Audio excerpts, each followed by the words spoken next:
sa isa na namang episode ng Kwentuhan with the Missionaries! So welcome sa isa na namang episode ng ating podcast. This is a birthday podcast, diba, where we talk about the life and journey of our beloved missionaries. And tonight, we have a very special guest. At yung guest natin na to is sobrang malapit sa aking puso. Saan banda? Mga mga meters sa lahat. So before we start, magsisimula muna tayo. Most especially with the song.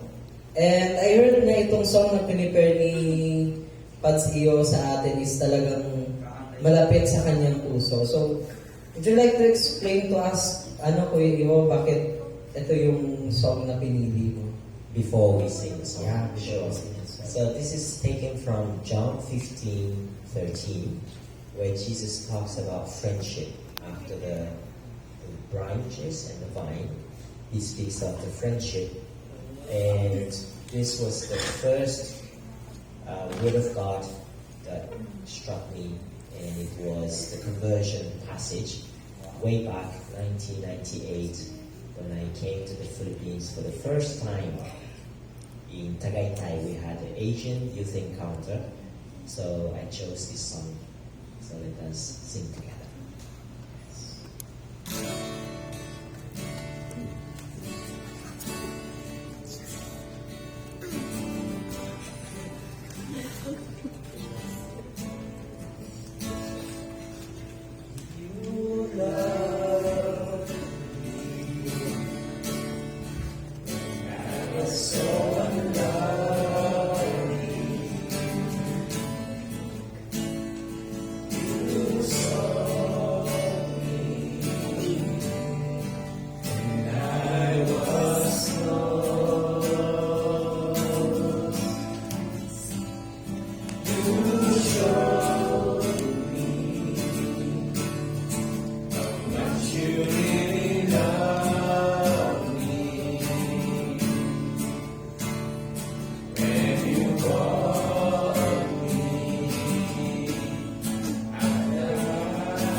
That song is brought to you by Father Iwao. The title is No Greater Love. From what passage nga ulit, Pads? John 15:13. John 15, verse 13. Talks about really the friendship, no? So, more than the friendship, really is the friendship with God. So again, we welcome to our episode, Father Iwao! So, welcome Father Iwao sa aming podcast. So, finally, you are here. Yes. Kung di mo na itatanong, last week si Ate Dar ang aming interviewer. So palitan din kasi talaga ang host para balanse. Sa start sa pogi, maganda, tapos binabalanse ng cute. So, some changes. Cute sa Japanese.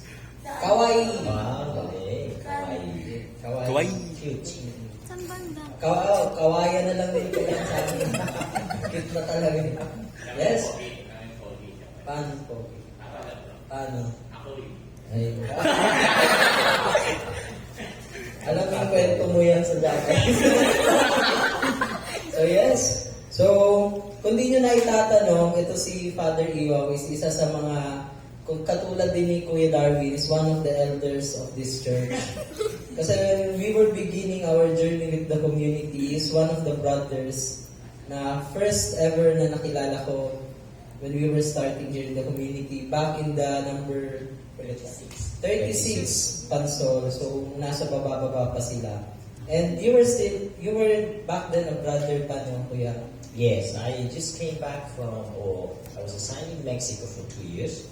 And then 2009, September, finishing 2 years, I was assigned back in the Philippines, sa Quezon City, Barangay Pansol. Yes.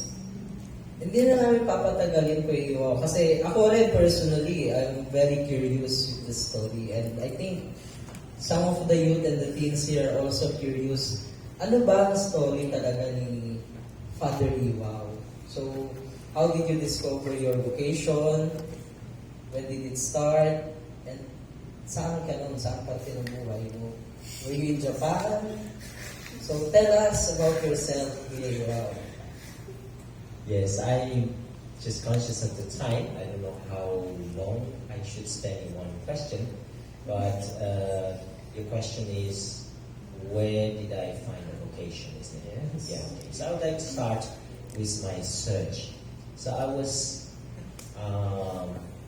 my parents are both Catholic, and so when I was born, I was baptized. But actually that's quite rare in Japan. In Japan normally is adult conversion. So that's why when you see me, or when you meet, you have to be amazed. Wow. Wow. Kasi himala. But I would say, you are also, wow. You are a miracle of God.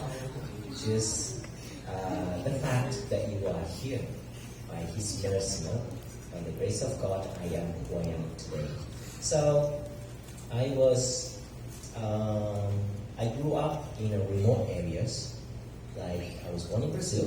My parents are pure Japanese, but near Amazon River in the jungle. So, I grew up with anaconda. Instead of them eating us, we ate them. Masarap, parang isda. Really? Yeah, that taste, like dry fish. And then also piranha, the fish that eats. Yeah. We also, instead of being eaten, we ate them. Survival of the fittest. Yes. And unfortunately, you're the fittest. So, I hardly had time to be catechized, or I didn't know about my faith or about God. My parents, they tried their best, but I knew some prayers. I didn't know how to pray the rosary. I didn't know the responses of the Mass until I was 19 years old. So then when I was 10, we moved to Tokyo, to Japan, my whole family. I have older sister, younger brother, but we were in a small island, so not in the big city of Tokyo, the capital. So I lived there for 9 years. So as I was growing up, I was happy, but I was searching for meaning of life. So I had everything I wanted: good family, my parents, my siblings, my friends, but I was not. I was still searching, and I didn't know what I was searching for until when I was 19. My whole family moved to the mainland, to Kanagawa Prefecture near Yokohama City, where my Yokohama tire. That's from the Yokohama City of Japan. And there, I began to go regularly to Sunday Masses, and I became active in the youth. Although Japan is like Europe, lots of old people, or the churches, not no young people, because young people are busy studying with their lives, and also working people, they are busy with work. Why Japan is workaholic, work. So only the old people in general, depends on the churches you go, but in general, they are only old people. So my companion, I was 20 or 19 or 20 years old. So my companions were in the youth group was 55, 40, and but I was there, persevering. And then in one of the encounter, but in this search, I was caught twice by the police, or almost by the police. But 3 times I was caught, and 2 times by police. So what happened was, one was shoplifting, the other one was bicycle. So I was just following, actually my younger brother also caught, he was caught shoplifting. Alam mo ba, in shoplifting, you lift up the whole shop. Parang si Father Mo, no? Going to joke. I know, but I erase. I'm sad. And tell us about the shoplifting. Yeah, so incident. I was already in the university because in a small island in Tokyo, Brazil, there was only a high school. So to go to university, we had to go to the mainland, and we went. And then I started studying political science. I wanted to be, because of my language background, Brazil, Portuguese. Then when I was 15, still in that small island, I went to US as an exchange student for 1 year, Florida. So, and I was quite interested about language. So I took up political science, thinking of becoming a diplomat or ambassador of Japan. And so I was riding the train 2 hours. I had to change several lines. And but I used to miss the station that I have to go down because I slept very late in the night. So going to the school from my house to the university was quite far. So I had to. So I always missed one station. I wake up, oh no! So I have to go to the other side and go back. So I'm late. So one day I saw in the TV, in the commercial, that there is at the time, we didn't have cell phone or. There was a small alarm clock, like an earphone. And I said, oh, that's what I need. So I went to the mall. I just brought enough money for one.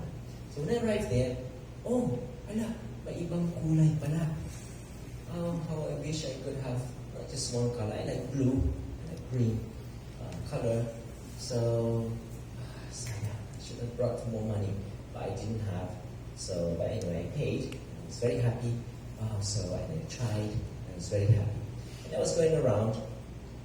And then after a while, I find myself in the same place. Oh, sayang, I should have brought more money. I wanted another color. So that was in the morning, early in the morning. Just the mall just opened. So a few people. So I looked around. Walang tao. But inside, okay, I'm going home. So I was going home, going out of the shop. But as I was walking, I noticed the socks area, the clothes. So, I remember I love sports. So I used to play badminton in high school, and then, many sports. When I was in Ireland, we did windsurfing because surrounded by the sea. That was the part of the PE subject, windsurfing. It's like a surfing, but you have like a yacht, a mast, and then you use the wind to use the surfboard. So, and then basketball, I love basketball, volleyball. So I remember my socks, may butas pala. There's a hole. So I said, oh, I wish I had the socks. Around for people. So I put it inside. And then I was walking, okay, I'm going home.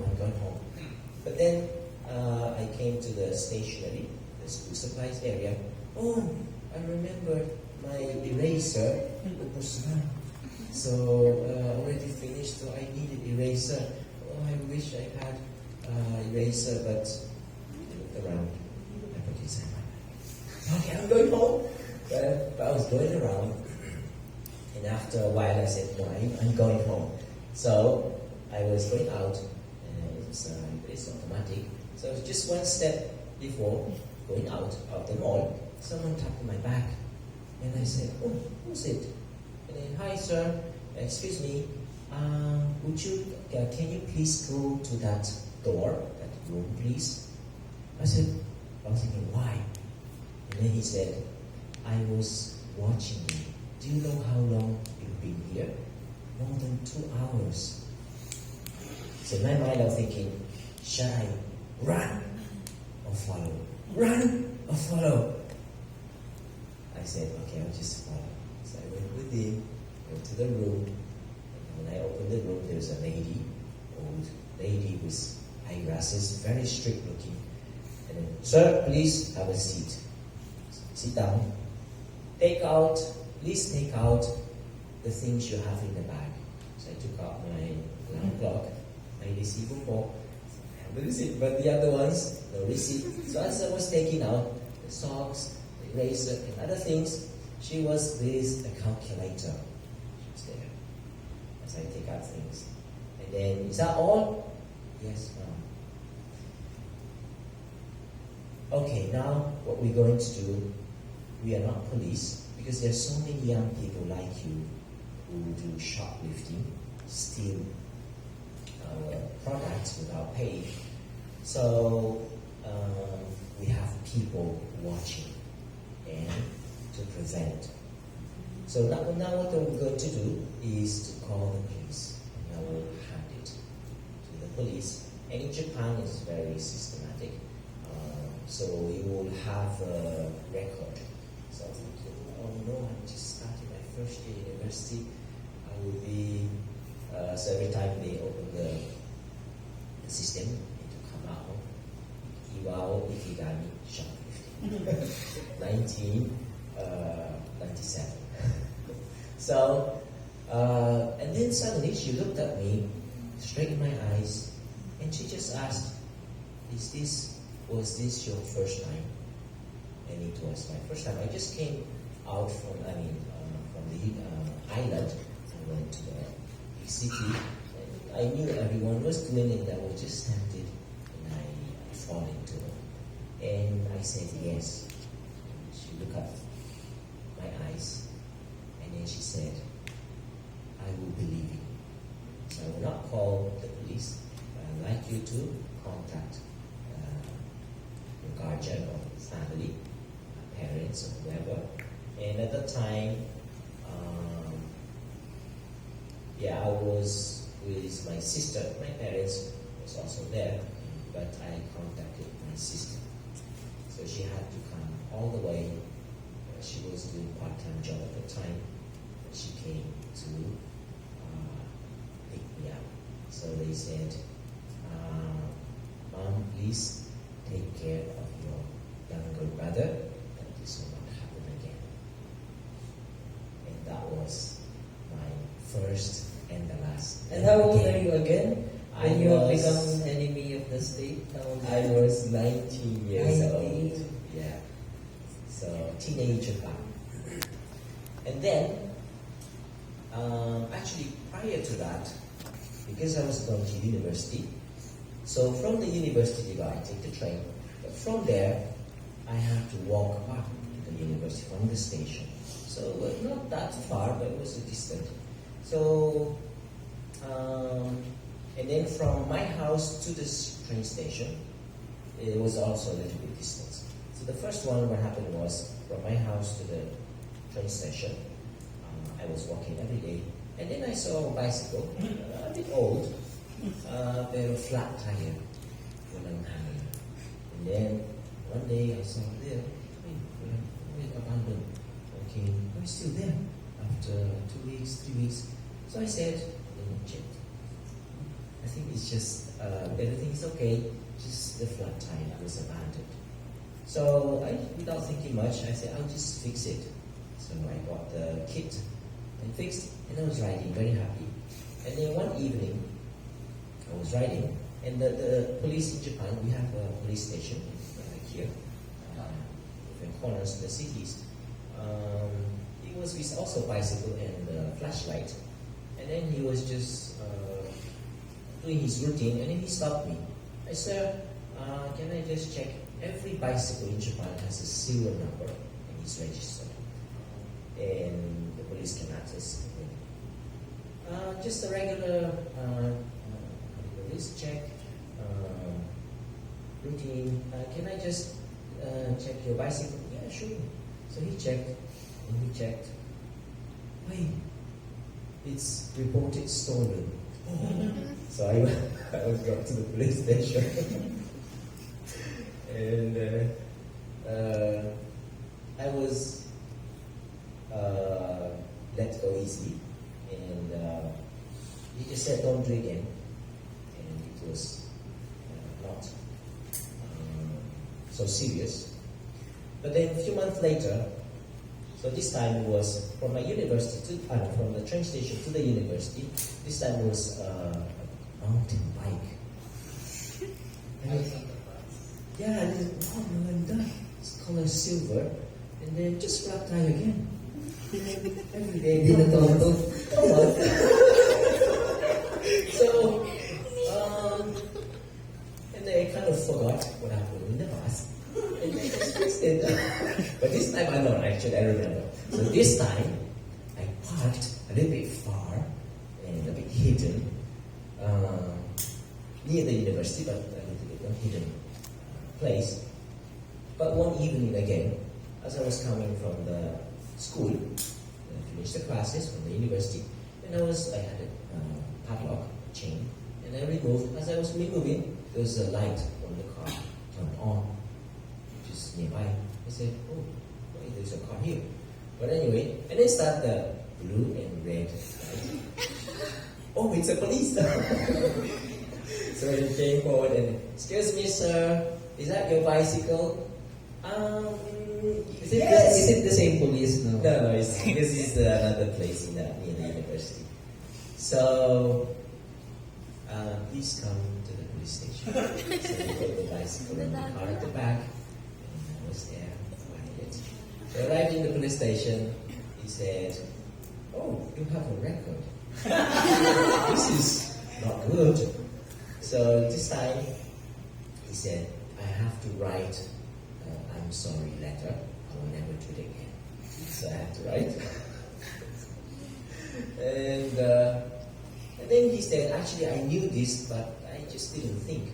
In Japan, the lost and found, you just bring to the police station. The police station is everywhere. So you just bring, you find a wallet, and actually many people do that. Cell phone or whatever, water tumbler. You bring it to the police station, and then you leave your details. And after, depends on the item, but 3 months or 6 months, if there is no one claims, it becomes yours. Oh. So what we said, you should have done that. So what happened was, many people in Japan is quite safe, but sometimes they buy you a bit late. And then, we don't lock so much the bicycle. So when there's bicycle without lock, just borrow because I'm late. And then borrow, and then you leave it. And of course the owner is, oh, where's my bicycle? Report stolen or missing. So, that's learned. So this was my search. I was searching for not really thrill, but what I was searching was for meaning of life. I didn't know I was studying, but I didn't find meaning. Yeah. And that's where my next question really leads. Because you have spent most of your time in the police station. Because unlike most of the missionaries which have found their calling inside the church, inside the chapel, and you have spent most of your time in the police station. How did you discover your vocation or your calling? So, when I was in the university, and I was with a youth group, I didn't meet yet every day. The first semester, I was very excited. I met lots of new friends. I said, hi, I'm Iwao, I was born in Brazil, to US, and then I like sports, and many things to talk. But the second semester, I noticed I was avoiding them.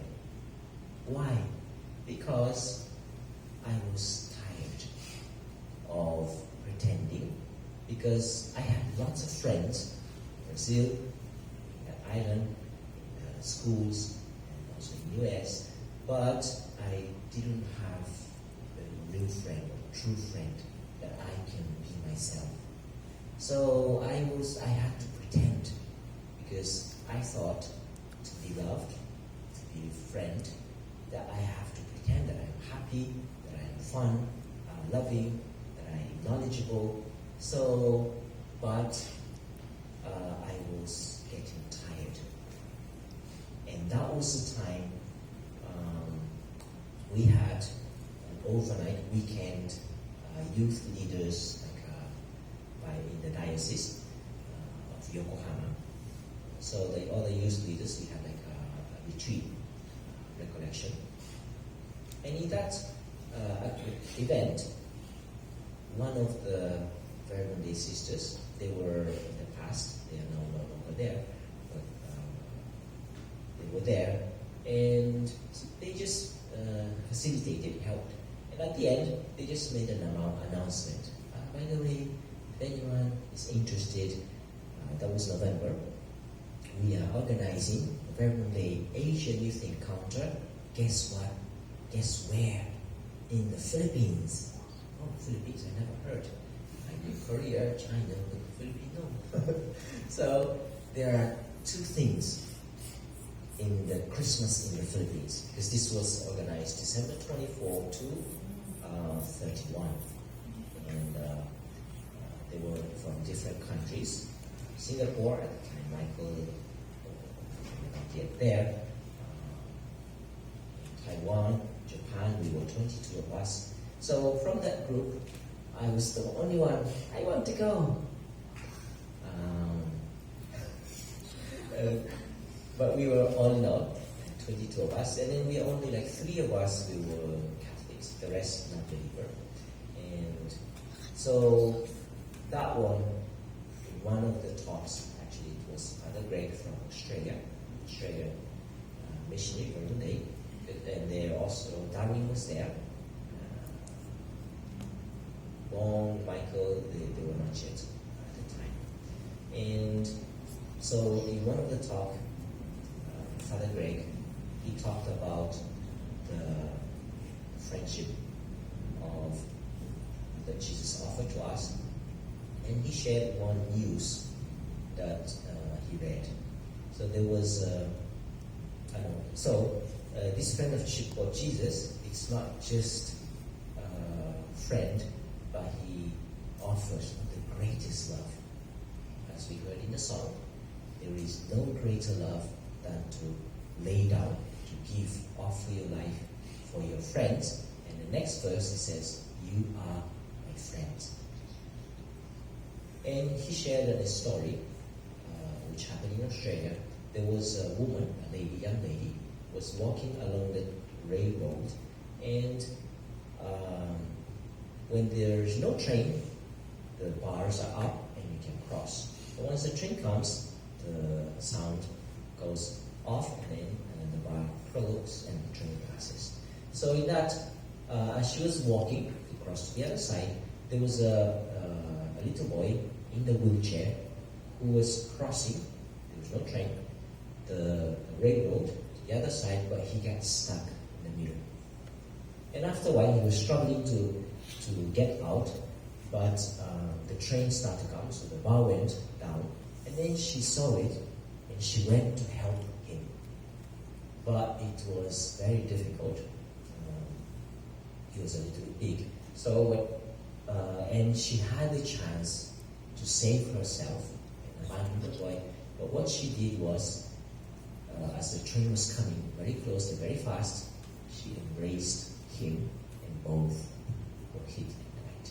Is this a true story? Yes, it was in the news at the time. So, and that really struck me. And then my experience was, this kind of love is what I was looking for. I had 2 girlfriends before. Wow, never mind, later.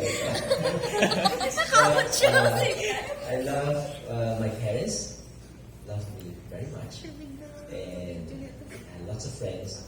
But I said, this is the love that I was looking for, not just human love, which is the way God reaches to us, but He was finally, I found what I was looking for.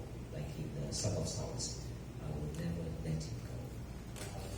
And since you shared with us your story of being a two-timer, how about it? Kasi you said you have 2 girlfriends. That's 2 timers, okay? Never heard that expression. Really? You had 2 girlfriends at the same time? No, it was different. Different time. So here in the podcast, we really like hearing the stories of the love stories of the missionaries. So tell us a little something about that story. Sure. Actually, when I entered puberty or teenage, so after elementary school, I became very shy. I don't know, I just suddenly felt conscious of myself and then how the others thinks of me. But of course, the being aware of the opposite sex, girls, so I was very shy. So every time I look at my picture in the high school time, I could feel it when I look at my face there, how I'm a bit shy. I remember my feeling, how I lived my high school time. I was very shy, over-conscious now of what the others would think of me. So, but then when I was 15 years old, went to US, and towards the end, there was one American little high school also. Became her name is Nisha. If you're watching, Nisha. So that was my first girlfriend, but nothing happened. I mean, because it was quite short. It was already before going back. But it was my first experience of girlfriend. And then when I came back, the second girlfriend was in the university. So she was not yet baptized, but she's quite talented. Actually, she lived also in the US, so she spoke English well.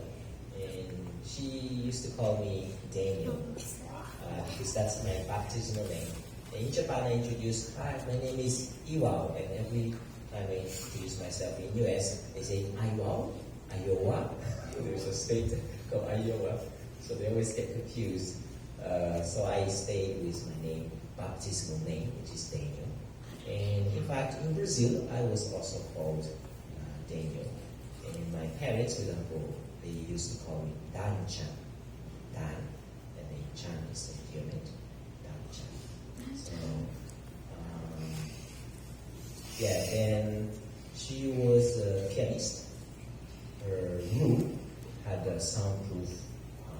I didn't really went. I actually still have a picture with her mother.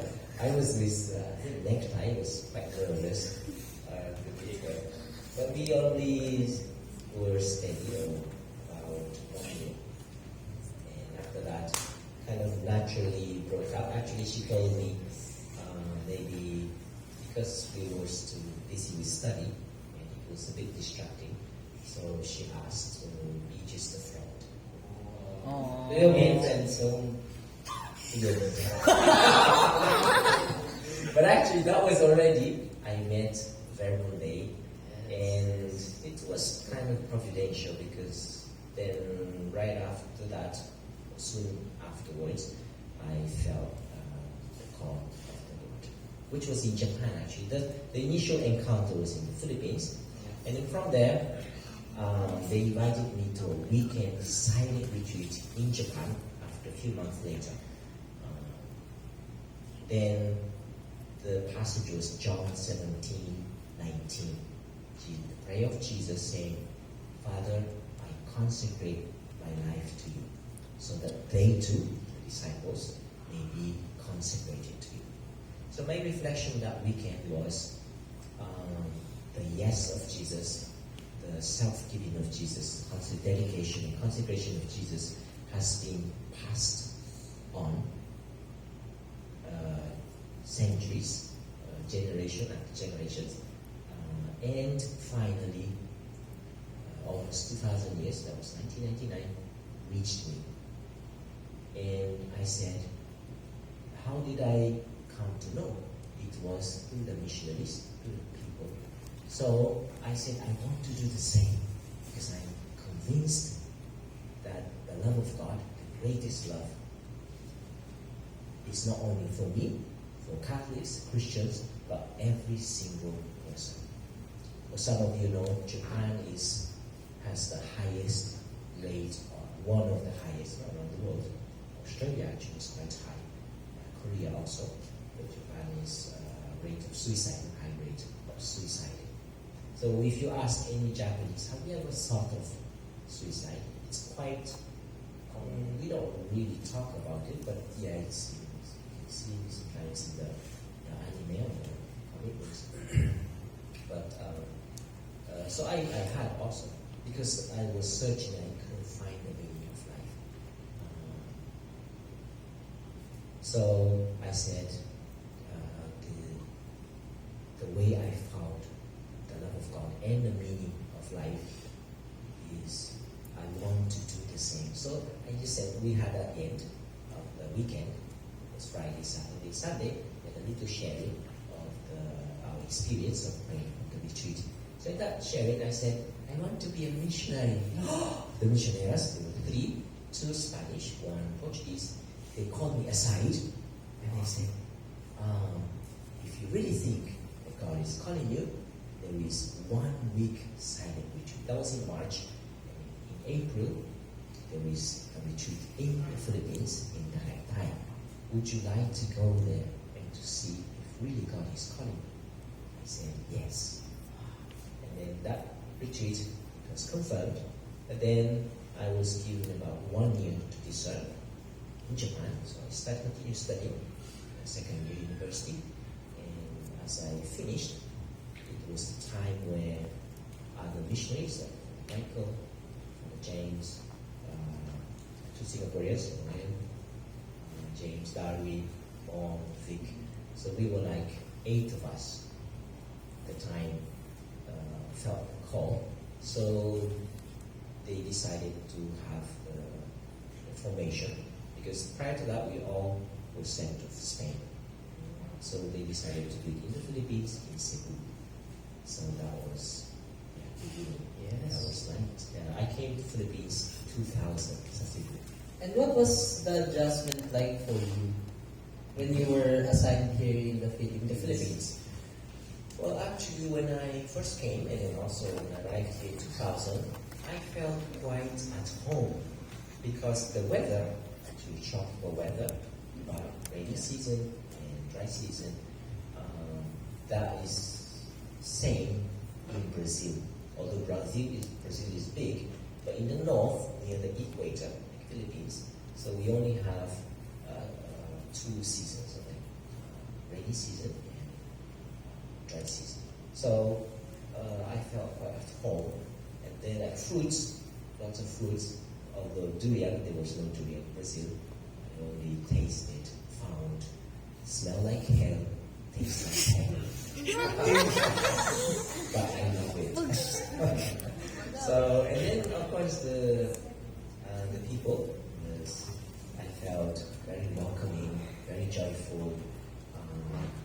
I really felt at home, and I was very grateful to God because I could speak English. Although the way I learned the language, Cebuano and Tagalog, is by listening. Also English actually, I also learned that way.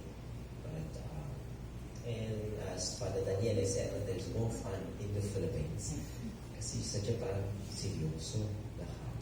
Well, not all. There are some comedians. but Japanese, of course. But I see that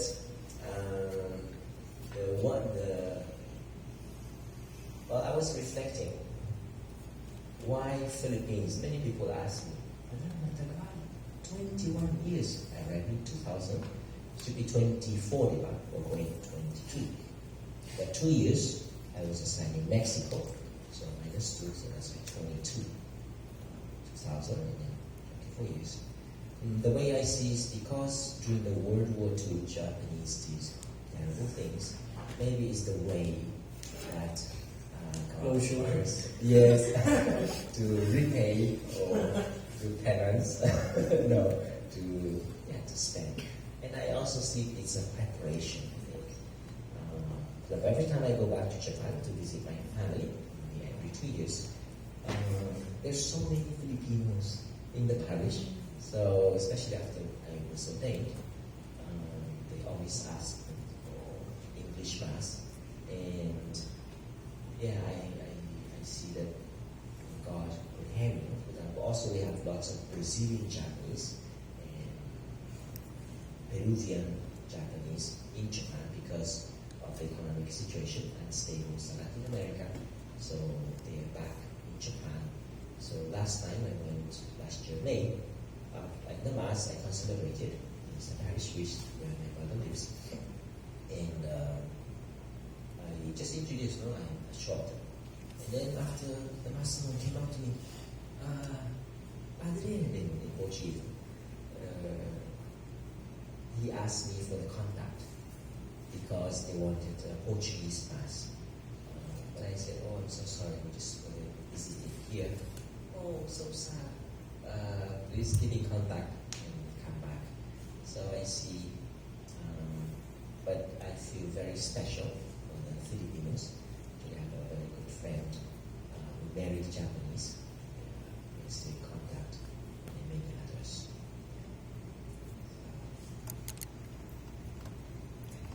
I would like to ask you, I'm very curious about this. Kasi di ba, Catholicism is very minority in Japan, right? So how did your parents reacted when you told them na, I want to be missionary? Yeah, okay. That's a good question.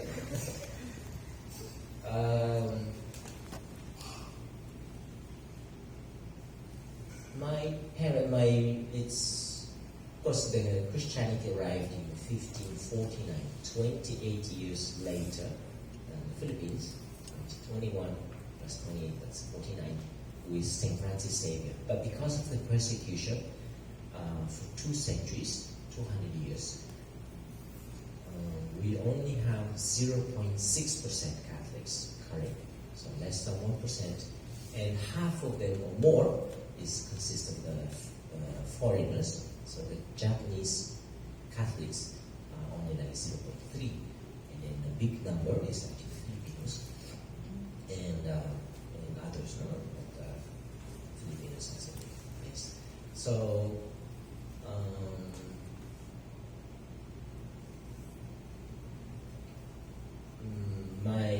and in general, Japan is Buddhism, the majority. We have Shintoism. Actually, we combine the two. So when it was my grandfather who was converted first, and in fact, actually, he became my mother's side, my lolo. He entered monastery, Trappist monastery, and but he had poor health, and then in Japan, the Trappist monastery is in Hokkaido, in the north, very cold, and Trappist monastery is, or Trappist monks, is one of the strictest rules in the monastic tradition in the Catholic Church, and so it was difficult for him, and he was quite sickly, so the abbot, the superior, recommended him not to continue. So he followed, and he got married. So my Lola was baptized there in the church. They have 7 children, 5 boys, 2 girls, and it's my mother. So 5 boys he sent to minor seminary. Sana, one of them will continue my vocation. 4 of them, that's high school. that's living in the seminary, went to the high school. 4 of them, they said, this is not for us. So they choose different courses, of course, in for the university. But I have one uncle who is diocesan. He's Diocese of Yokohama. He's 71 now. And, very good friend. And then my aunt, my mother's sister, she also went to convent. She became a nun, St. Bernard's. So, but I never thought of becoming a missionary. And then so my father's side, they're all Buddhist except my father. So when he met my mother, he was converted, especially because of the family. They were quite poor, my mother's side, because my Lolo was just a sculptor. Actually, we have many Catholic churches in that area, or even in Tokyo, maybe in Kanagawa area. His works in different parishes, in different churches. But very small income. But 7 of them, all of the children, they went to prestigious schools with scholarship. So they were living in a simple house, very united, very joyful. So my father was quite impressed.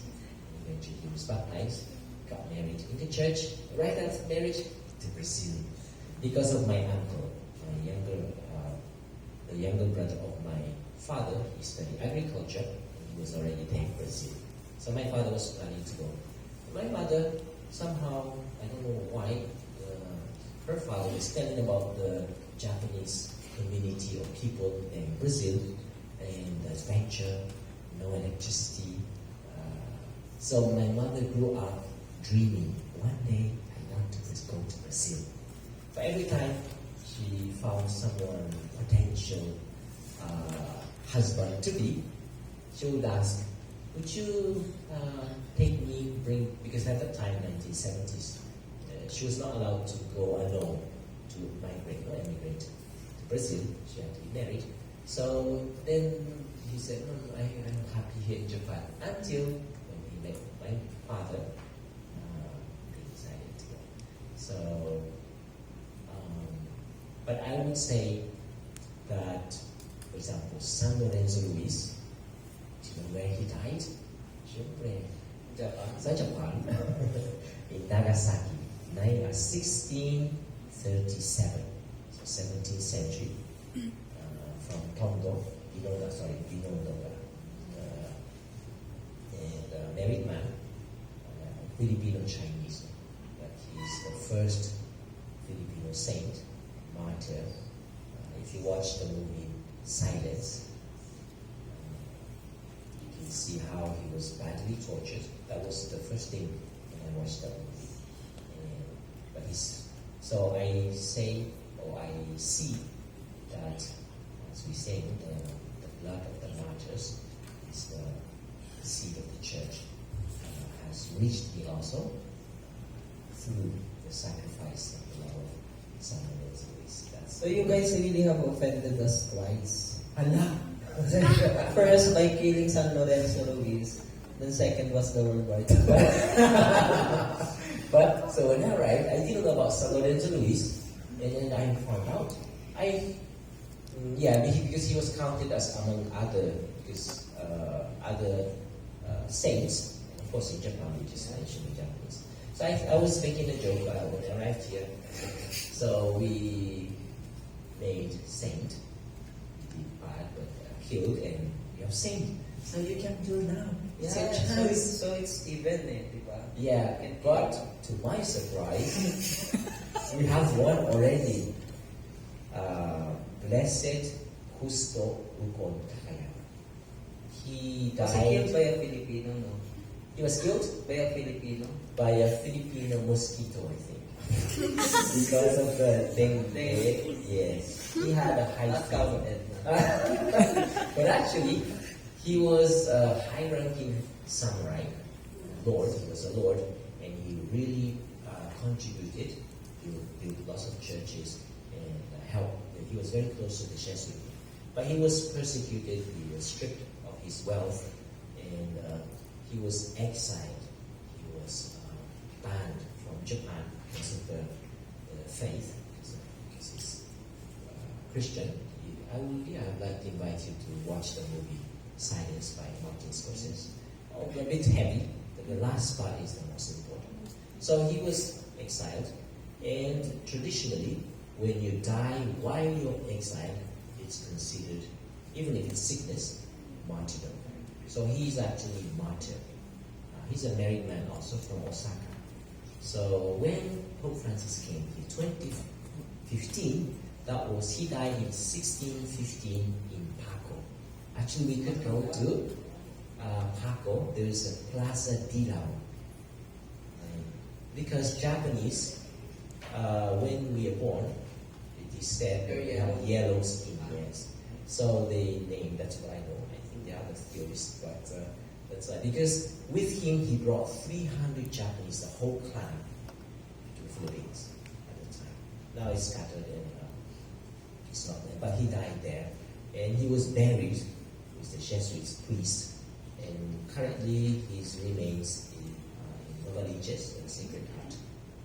The Vichy? The Vichy House, yes. So, we have, he's still blessed. He's asking, or the church is asking to have one miracle. Because when you're martyr, you don't need the first miracle. You go straight to beatification. But for the canonization, you need one miracle. And Cardinal Tagle, he was not able to be there in beatification. It was 2017. So 2015, on the 400th death anniversary, he died in 1615. That's 400. That's 2015, where Pope Francis came to Philippines. The bishops of Japan said, "Please, Pope, pass by Japan and beatify on his death anniversary, 400 years." But it was not possible, and in fact, only he signed approval, Pope Francis, next year, 2016, for the beatification. And 2017 was the beatification. And I asked him, "Can I go? I'd like to go." So me and Father James were given an opportunity. We went to Osaka, we attended the beatification. I have the vestment when you celebrate. Also, when Pope Francis went in 2019, I have also the vestment of that. So, but you can still to have another saint. My opportunity. Maybe later when you get up. Yeah. Suddenly there's a stone from everywhere. So really, the life of priesthood was a dream of your parents for you. Or perhaps they're really rooting for that dream. Yeah, that was the question. What was the reaction of your parents? Yeah. My parents. I was studying university, so I called. I said, sorry for. Okay, page 2. So, after that 1 week, I moved my apartment. Well, I was in my house going to university, and then I rented an apartment near the university. And then from there, when I felt the call, I moved my apartment to near the missionaries in Tokyo. So I called my parents saying, Jesus is calling me and I want to be a missionary. So I was finishing the second year university. So my parents said, well, life is long. You know, a Japanese, 90, 100 years old. Life is long. Why don't you wait 2 more years? It was 4 years course. And then you enter. I said, oh yeah, that's true. So and I talked to the missionaries. This is what my parents said. And I think maybe 2 years later. I said, no, you talk to Jesus and you listen to him and follow what he wants, not what he said. So I prayed, and then the following day I called back my parents. I said, if life is long, I want to risk now. And if I find out it was not for me, then I can start again. Because among the siblings, I'm the only one who made to university level. My younger brother, after high school, he said, I had enough. I just want freelance, part-time job. And he didn't pursue. And then my older sister, she wanted to be a nurse, like my mother. She's a nurse, and but partly, yeah, she was 12 when we moved to Japan. She had a slightly difficulty of assimilation, and then she had a hard time passing the entrance exam for the university. So while she was trying, she worked as part-time or assistant nurse in the hospital, and after she tried, she realized that's not what she wanted. So she stopped, and eventually she got married. So she didn't pursue studying. So I was the only one. So my parents were saying that. So when I said that, okay, that's true. My son, if you're convinced, go ahead. Don't stay in a small island of Japan, but go out and see that the world is big. So they were speaking of their experience going to Brazil. Because if you see some Japanese, you meet some Japanese, we are quite island mentality. If they close, they're not yet so foreign or friendly in Japan. It's starting, but not yet. And yeah, very difficult actually life as a foreigner in Japan. So yeah, and then with that, I never went back to Japan. Yes. And you have a very fruitful journey, no? And I would like to ask you, Iwao, no? Now that you have spent most of your time here in the Philippines, and being a formator yourself, diba? You are a formator now. Yes, since 2 years ago. Yes. What are the, I would like to ask, what are the, perhaps the struggle of being a formator, and at the same time, what are the consolations of being the Asian father for these people who is aspiring to be consecrated missionary? Actually, for myself and Michael, to be formated is our first time. Actually, Brother Darwin, he has been formed, and he had training or formation also together with Brother Pablo and also Father James. So he was the formator of Jojo, Steve, Dan, and the others. So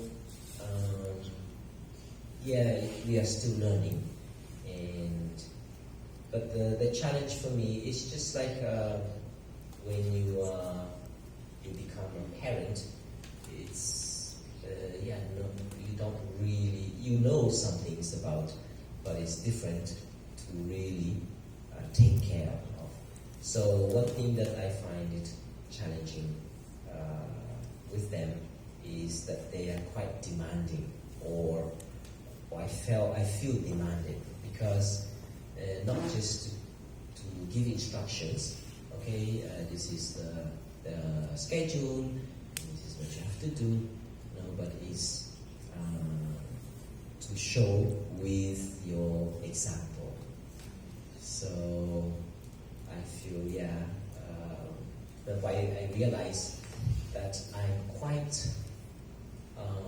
get quite upset when someone ignores me. I was not so aware of that until I started to become a formator, and I said something. There's one particular brother ignored me.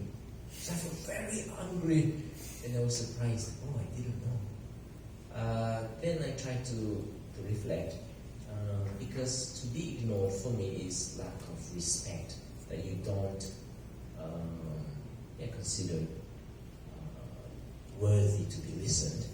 So, but this I only became aware. I was kind of aware of that, but it became more keenly aware when I became a formator, and I had to learn to deal and then to work on it. After more than 20 years, there's always things to work, but I find that was quite challenging.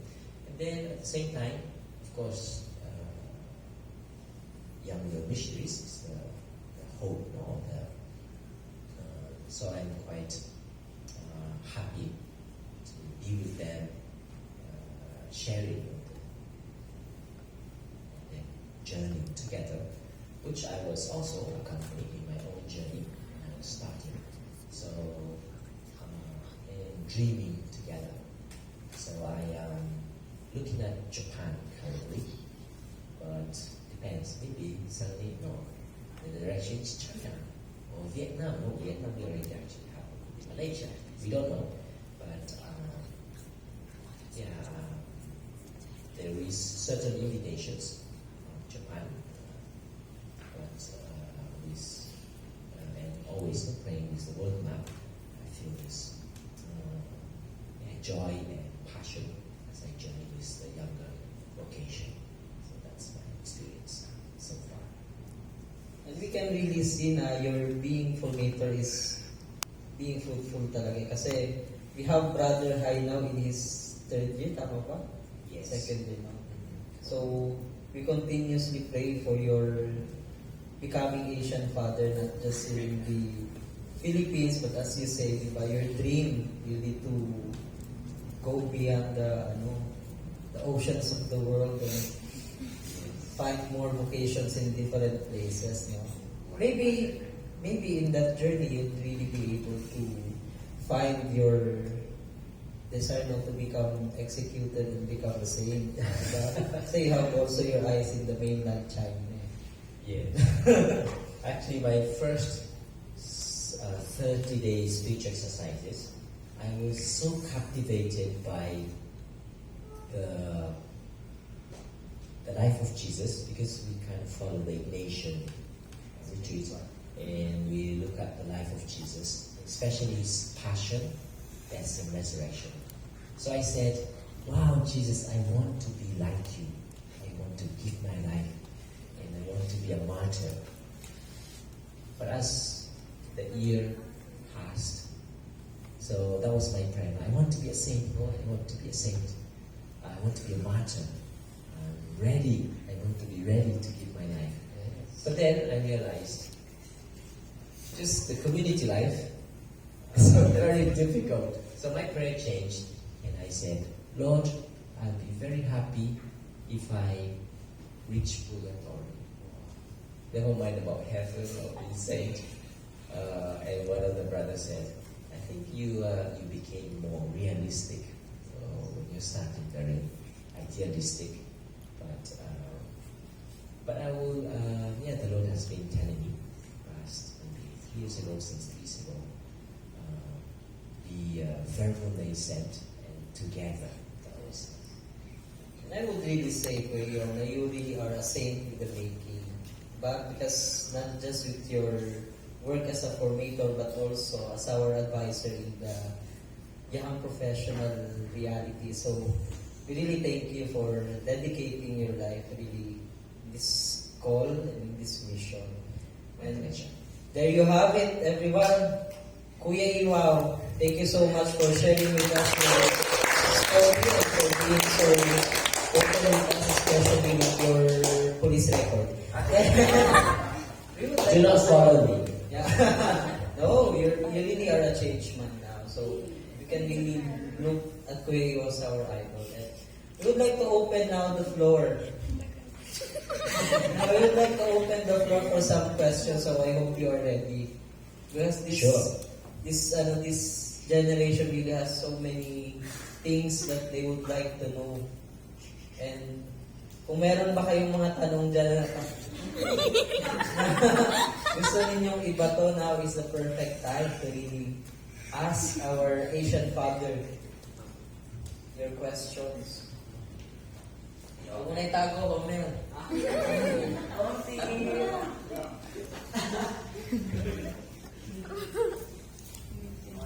How can I shoplifting joke?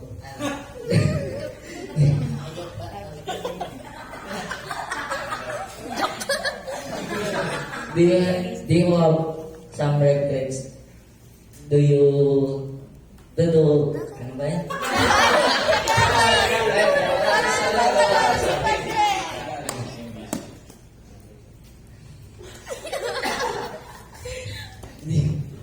Do you have regrets to do you do in the past? Yung ano sa dating mo. My regrets, if I have any regrets in the past. More than the shoplifting, do you have any regrets? I didn't regret that. I think no regrets. Yes, I feel. Well, I think one thing I would say, this kind of a general feeling I have is that I feel that the Lord wants to do more, but I'm quite slow. And my prayer in the past until now has been this prayer of perseverance and desire to grow. And this past, maybe being a formator, I feel slowly, maybe taking roots to grow. But yeah, I have this feeling that I could have done better, or in terms of different areas in my life, as a missionary also in the past. But I pray with Saint Paul, where he said, I am who I am by the grace of God. So the very fact that I am today, it's of course can be feeling regretting, or you can feel like you're very, what is, over proud. But the words of Saint Paul is just right, to be happy, and of course to aspire, never stop aspiring to become better, to serve the Lord with more intensity and dedication. Yeah, I see that lots of space still, but that's my current state. Any more questions? From the girls.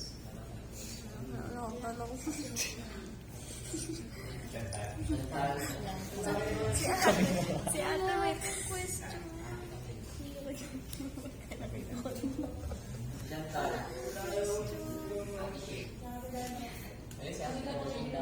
Labas mo na yan, Pedar. Baka Baka di ka makatulog. Kamay ka daw kapag radio.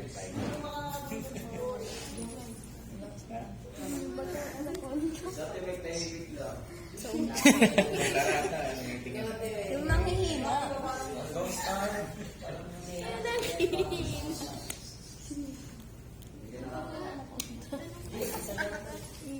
Siguro hindi. Kasi na-surprise lang ako kanina. Totoo po may kumain kayo na anak ko, and pirana. Okay. Actually, the snake that it's called there in the local language is jiboya, but it's not that huge as in the movie. Movie is exaggerated, but we have those big snakes, maybe this size. And normally, what happens is they are quite slow. But of course, we know you have seen some of the documentaries, so they are quite strong once you, even if it's slow, yeah, they will suffocate you.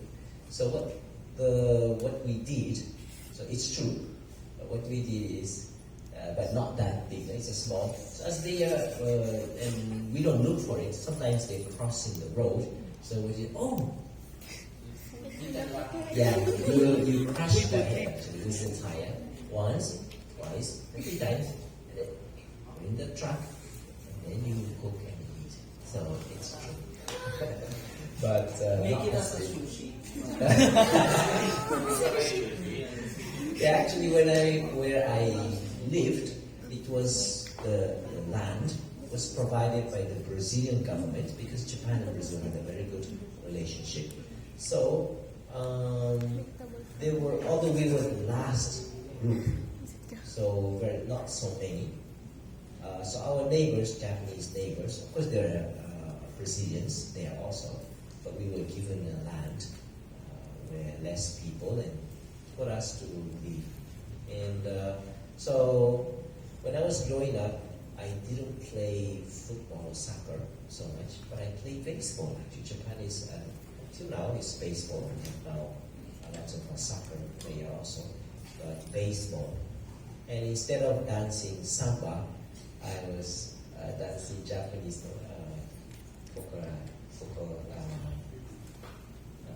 dance, the traditional dance. And I did also sumo wrestling because we were. It doesn't have to be fat. Yeah. Sample.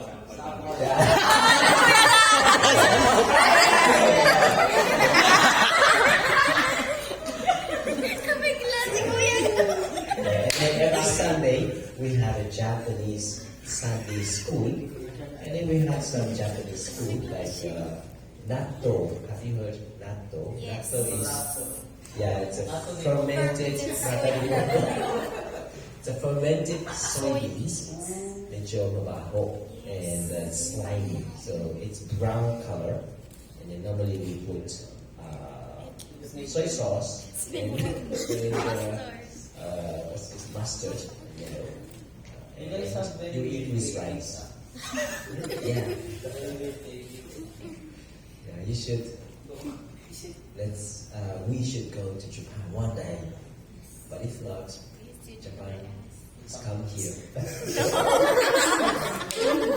there's one group. I'm going to celebrate the mass in Novadiches, the Japanese around. They're working. I was invited to meet them. Kailan daw babalik yung mga Japanese? Ay. Yeah, they might. I think it's annual, yearly. But not with the purpose of the war, ha? For experience learning, practice English, being contagious with faith, transmit joy. I think that's what they experienced in the Philippines. Yeah, question. Ayun, kuya, may tanong ako. Ano po, di ba dahil sa... Napanood ko po kasi yung movie na Silence. And parang kung gaano sila kaayaw nila yung Catholicism. Bilang pinanganak po na Catholic, ano po yung nagiging reaction ng mga tao sa'yo kapag nalalaman nilang Catholic ka na bata ka pa lang? Japan now, the attitudes towards Christianity is indifference. So, or maybe they're open, but also not into it. That's why we don't have growing numbers of Catholics yet.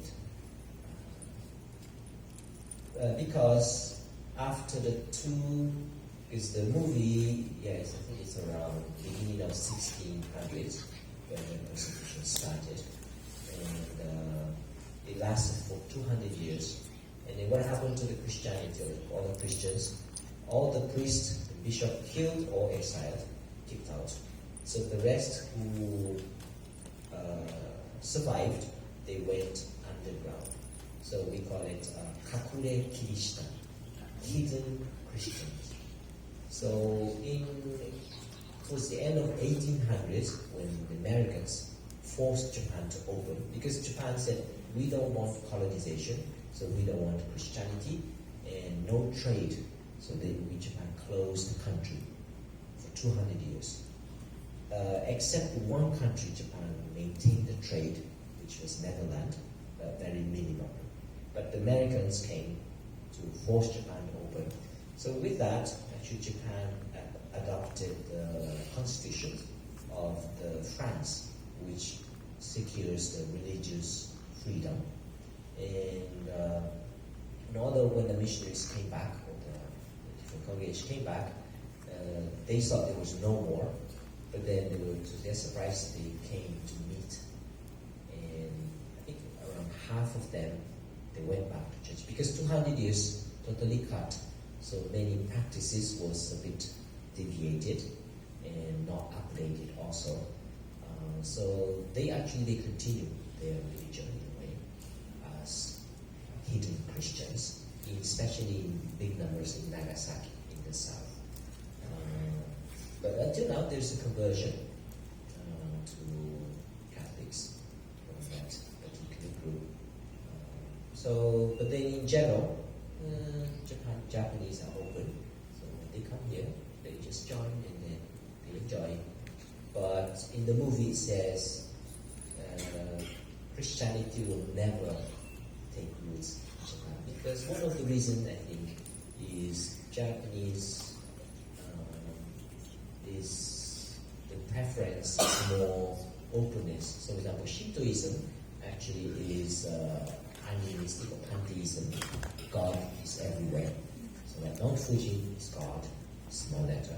Or you have little tree, 300 years, it's also worshipped as a god.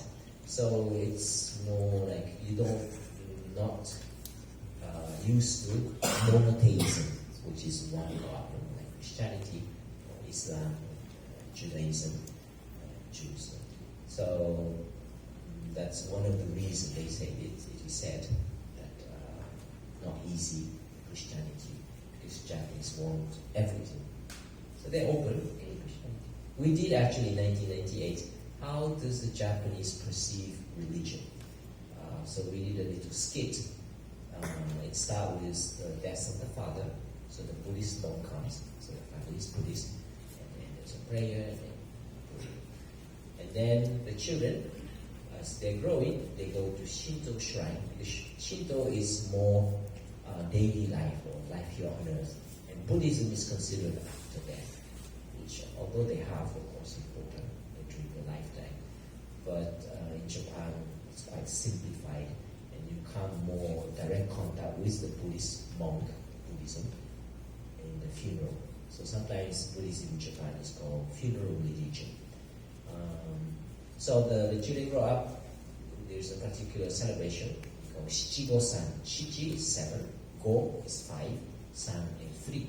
So it's when you're 3 years old, you go to Shinto shrine, blessing with the priest, Shinto priest, priestess also. And then 5 years old, 7 years old, you go to Shinto shrine. And then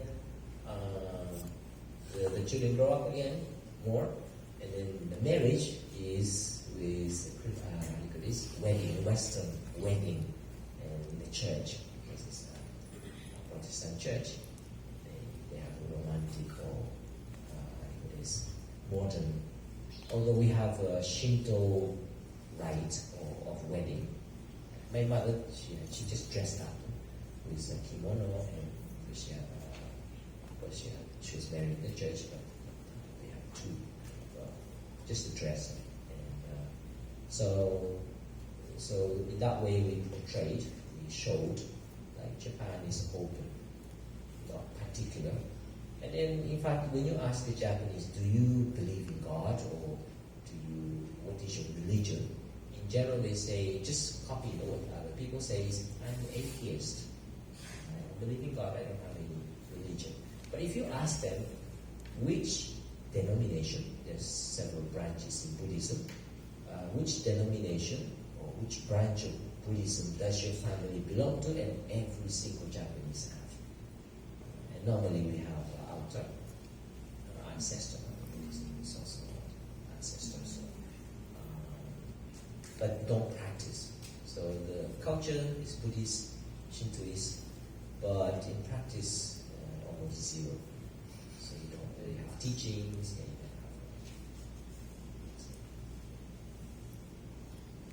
Let's go to Japan to bring Jesus. I think. What I say. So there you have it. Once again, Father Iwao, thank you so much for presence and for sharing with us your story. And I would really say na talagang we really have learned a lot from you. So, would you mind leading us for a closing prayer? Sure. Yes, I'm very privileged and honored to be invited here. We will pray the sign of the cross in Japanese. Okay. Chichito, koto, こと seirei no 聖霊の mina ni yotte. 御名によって Amen. アーメン Loving Father, Jesus, Holy Spirit, we want to give you thanks for gathering us here this evening. We give thanks for your presence in our lives and this opportunity to see how you've been working, journeying in my life. We pray that we continue to journey as one family and open and guided by the Holy Spirit, for we know that you have a great plan for each one of us, even though at times we do not see. Teach us, Lord Mary, how to trust, to walk humbly with God, with humility and perseverance. For the difficulties is an opportunity for us to grow and to testify, to bear witness that your love is stronger than any difficulties, challenges, sufferings, or death.